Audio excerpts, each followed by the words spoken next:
Dear students, today I would like to discuss Foresight Saga series,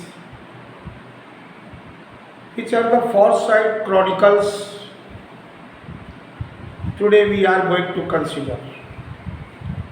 Actually, John Galsworthy ने Victorian age की जो यथार्थ स्थिति थी, सामाजिक स्थिति, उसमें फॉरसाइट फैमिली में, जिसमें सोमस और इरने नाम के मेल और फीमेल जो करेक्टर्स हैं, उसको आधार मानते हुए तत्कालीन परिस्थितियों का, कंटेम्प्रेरी पीरियड का, विक्टोरियन एज का एक आईना प्रस्तुत किया है. Whichever the real condition of the Victorian age in 20th century, early part of the 20th century, in fact, John Galsworthy tried to present through this Foresight Chronicles. So first of the Foresight Chronicles, इसमें TGT परीक्षा की दृष्टि से 3 trilogy, first trilogy, second trilogy और third trilogy का बहुत महत्व है. These are very very important in examination point of view for TGT.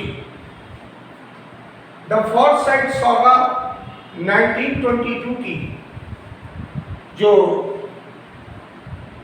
Novel है, इसके अंतर्गत जो ट्रायलॉजी है द मैन ऑफ प्रॉपर्टी 1906 की, और उसके बाद the Indian summer of Forsyte 1918, the chancery 1920, awakening 1920, to let 1920. इसमें जो फर्स्ट नॉवल है द मैन ऑफ प्रॉपर्टी, इसमें मैं बताना चाहूँगा कि जो द मैन ऑफ प्रॉपर्टी है, इस नावल में लेखक ने, इसका जैसा टाइटल है मैन ऑफ प्रॉपर्टी, यानी जो प्रॉस्पेरिटी का, प्रॉपर्टी का, संपत्ति का पर ही महत्व दी. तो इस नावल में ब्रीफली मैं आपको बताता चलूं कि इसमें सोम्स और इरने एक मेल कैरेक्टर, सोम्स और इरने फीमेल. अब इसमें जो होता है, एक गांव का वातावरण जहां पर रॉबिन हिल हाउस का निर्माण होता है, और उसमें इरने जो उसका आर्किटेक्ट होता है बॉयसनी, उससे उसका लव अफेयर होता है, उसके साथ वो भाग जाती है. अनफॉर्चुनेटली बॉयसनी का एक्सीडेंट हो जाता है और मर जाता है, और फिर वो जो इरने है वो अपने पहले पति सोम्स के पास वापस आ जाती है. देखिए, संक्षेप में ही समझना संभव है. इससे क्या होगा कि आपको तो फॉरसाइट की फर्स्ट ट्रायलॉजी में कितनी नॉवेल्स उसमें कंसिस्ट है और क्या इंटरल्यूड्स हैं, इसको ध्यान रखना, और संक्षेप में सुनते चलें उसके बारे में.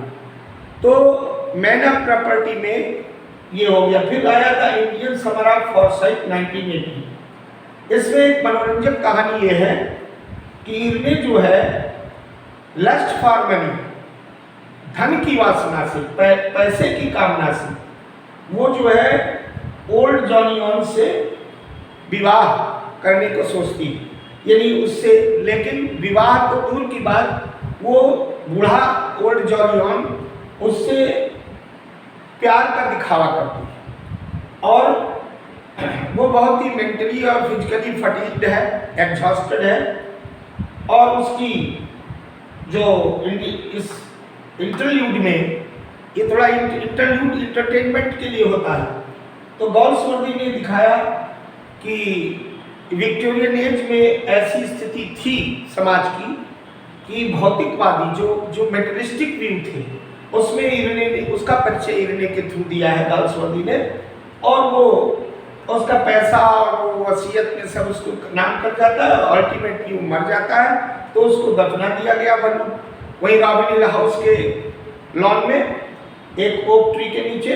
ये कहानी ये प्रकाश डालती है, केवल स्वार्थ सेल्फिशनेस की बात करती है इस इंटरल्यूड के माध्यम से। The chancery 1920। अब इसमें चांसरी का मतलब होता है कोई जो मौके का कैसे फायदा उठाएगा। तो इधर जो है चांसरी में दिखाया कि एक उसका जो बेटा है यंग जॉलियन जो है वो ओल्ड जॉलियन का पुत्र है। अब उससे प्रेम हुआ। फिर इरने का जो सोमस की बीवी थी, सॉलिसिटर था सोमस जाना माना, उसकी बीवी इरने से जो है विवाह करती है, मौके का फायदा, और उसकी सारी संपत्ति की हकदार बन जाती है। अब उसके बाद इसमें अगला इंटरल्यूड आता है अवेकनिंग। अवेकनिंग का मतलब होता है जागृति। उस ओल्ड यंग जॉलियन का जो बेटा जॉन है वो बड़ा ही बचपन से ही बहुत ही एक लग्जूरियस लाइफ जीता है, क्योंकि पैसे कमी नहीं। तो उसका लग्जूरियंट जो जीवन है वो ये दिखा रहा है कि किस प्रकार से पिता की संपत्ति को उसका बेटा बर्बाद करता है। उसके बाद टूलेट। अब टूलेट में जो सोमस थी और इरने वाशिंगटन डीसी में एक होटल में, वहाँ पर सोमस इसी पीरियड में मिलन होता है इनका, और वहाँ पर एंटे नाम की जो एनेट नाम की एक महिला है उससे सोमस जो है वो प्यार करते हैं और विवाह भी कर लेते हैं। लेकिन जब कुछ नहीं मिला, इरने ने जब सब कुछ प्राप्त कर लिया, तो मैं आपको बताना चाहूँगा, इसको दिमाग में रख लीजिए कि वो जो यूथ है, वो जो बच्चा है, वो बहुत 8 साल का बहुत लाड़ प्यार में पड़ा, और उसकी हर इच्छा को ये इरने और यंग जॉलियन ने पूरा किया, तो और बन गया। तो वो एग्जिबरेंट लाइफ हो गई उसकी, बहुत ज़्यादा मनचला स्वभाव का हो गया। तो इससे ये हुआ कि अब उनकी आंखें खुली कि उसकी औलाद ने ही उनकी नहीं सुनी। और टूलेट बहुत महत्वपूर्ण, ये फर्स्ट ट्रायलॉजी की लॉस्ट नावल है, ये बहुत important third novel of the Forsyte saga.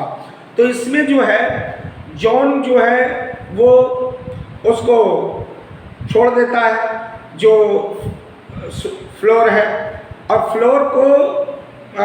Floor जो है वो मैरी एक और पात्र आया माइकल मॉन्ट, उससे विवाह कर लिया। लेकिन जब यंग जॉलियन की डेथ हो गई जिससे विवाह किया था, तो वो जा करके सोम्स से फिर मिल जाती है जाके वाशिंगटन डीसी होटल में जाके। और वहाँ पर जो उधर सोम्स एक बेल्जियन महिला थी जिसको अभी हमने बताया एनेट, उससे जो है उसके प्रेम चक्र में फंसा हुआ था।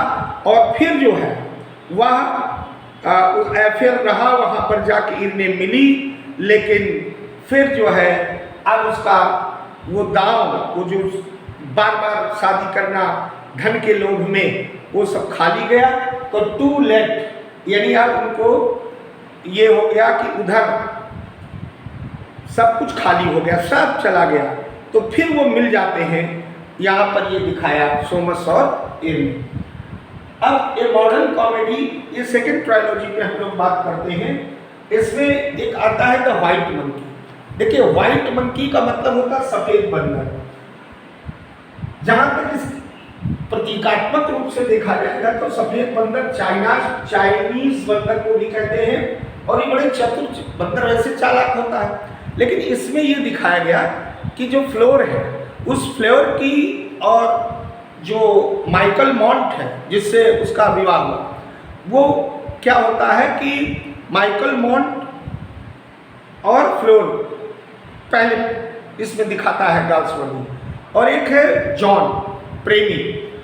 फ्लोर ने अपनी प्रेमी जान को यहाँ पर छोड़ दिया, जैसा कि पूरा चरित्र चित्रण गाल्सवर्दी विक्टोरियन एज के समाज का कर रहा है।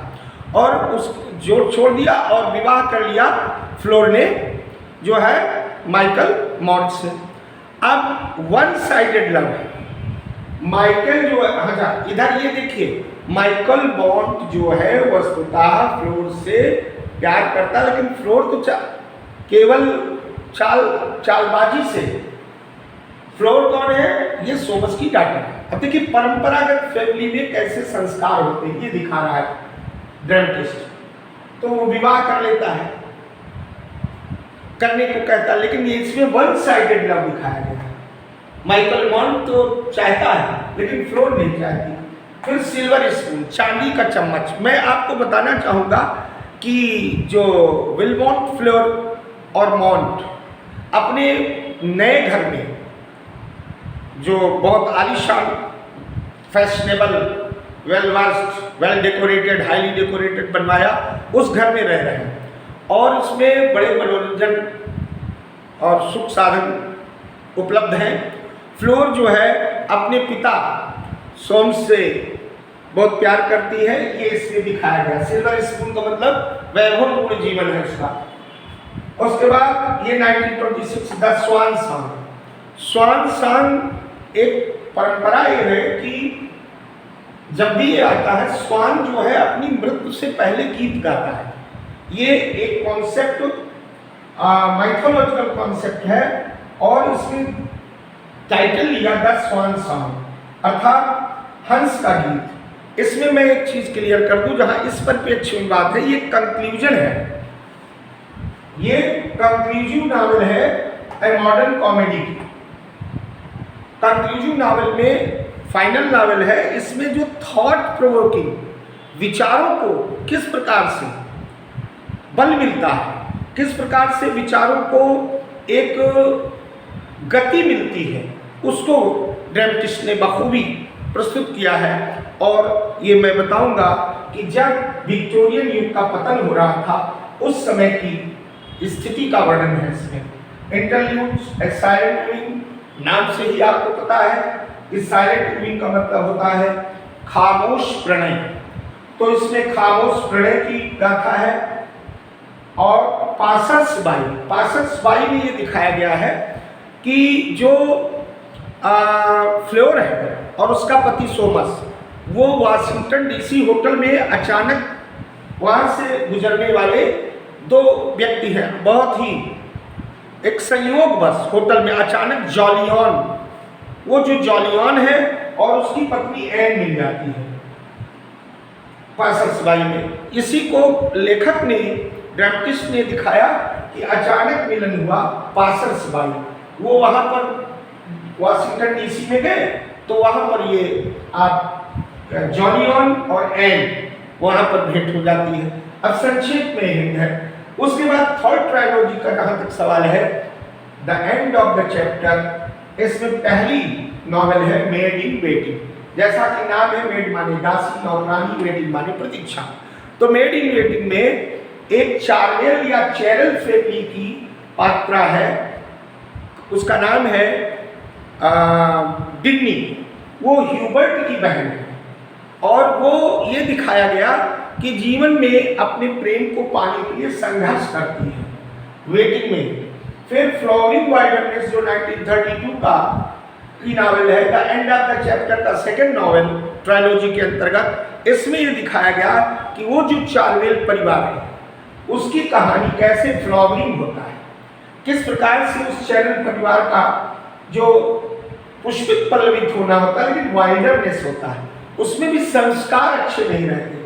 और इसकी ट्रायलॉजी की ये अंतिम थर्ड ट्रायलॉजी का जो ओवर द रिवर है 1933 का, इसमें हम बताना चाहते हैं कि ये फॉरसाइट सागा के कॉम्प्लीमेंट्री नावल के रूप में, एक पूरक नावल के रूप में है। और इसमें एक उच्च मध्यम वर्गीय जो फैमिली है, उसकी अंग्रेज परिवार है, उसका कहानी है और विक्टोरियन युग की स्थिरता और किस प्रकार से मॉडर्निटी का बोलबाला, आधुनिकता का बोलबाला और कितना तनावपूर्ण जीवन है। इसको ओवर द रिवर कहा गया। नाम है नदी के ऊपर और दूसरा नाम है इसका सेकंड नेम है वन मोर रिवर, तो वह एक और नदी। अब नदी क्या है? उस विक्टोरियन एज की जो धारा है वो उसमें उसकी भौतिकवाद की बोलबाला, सांसारिकता का बोलबाला और बड़ी कॉम्प्लेक्सिटीज, बहुत संवेदनशील युग था। उस समय किस प्रकार से उस सामाजिक समस्याओं से ग्रसित भौतिकवाद के वर्चस्व के कारण चारों तरफ से कॉम्प्लेक्सिटीज थी, ऐसी कठिन नदी को पार कैसे करना, ये इसका प्रतीकात्मक अर्थ है। तो अर्थ है कि जो उच्च मध्यम वर्ग के परिवार थे विक्टोरियन एज में, उनमें कैसी स्थिरता, आधुनिकता का क्या वर्चस्व था और किस प्रकार से तनावपूर्ण जीवन था, इत्यादि विषयों पर ड्रामेटिस्ट ने अपनी नॉवेल्स में रखा। तो आप ओवरऑल आप देखिए, first trilogy, second trilogy, third trilogy, इन सब में विक्टोरियन एरा का जो एक चित्रण था और उसके बाद अर्ली से लेके एडवर्डियन एरा तक या जॉर्जियन एरा तक सारी चीजों को इसमें दर्शाया है। देखिए, पहले मैंने कहा कि mister Galsworthy was a social reformer. He always puts stress on the societal problems, even in his plays as well as in novels. तो सोसाइटल एक scenario, each and every minute aspect of the society reflects into the mirror of the literature. साहित्य समाज का दर्पण है। Literature is mirror to society, वो इसमें सार्थक किया है अलग अलग पात्रों के माध्यम से। इस प्रकार से द फॉरसाइट क्रॉनिकल्स के अंतर्गत आज आपको पहले फॉरसाइट सागा की the man of property, the Indian summer जो इंटरल्यूड है, फॉरसाइट चौंसरी नॉवेल है, अवेकनिंग फिर इंटरल्यूड है और टू लेट फिर नॉवेल है। इसमें 3 नॉवेल्स और 2 इंटरल्यूड शामिल हैं। उसके बाद के मॉडर्न कॉमेडी के नाम से सेकंड ट्रायलॉजी जानी जाती है, ये रट लीजिए। पूछा जाता है कि second trilogy is known as, आगे दे देगा डॉट डॉट डॉट, तो modern comedy. Third trilogy is known the end of the chapter और बाकी कॉमेडी। तो all these novels and interludes focus on the Victorian system, Victorian societal pattern as well as Edwardian and Georgian family. So on behalf of Forsyte family, all these novels have been framed. So these are known as the Forsyte Chronicles. Thank you very much. Hopefully if you are firmly determined and curious in order to prepare for TGT, this type of discussion will be very, very fruitful and beneficial to all of you. Thank you very much.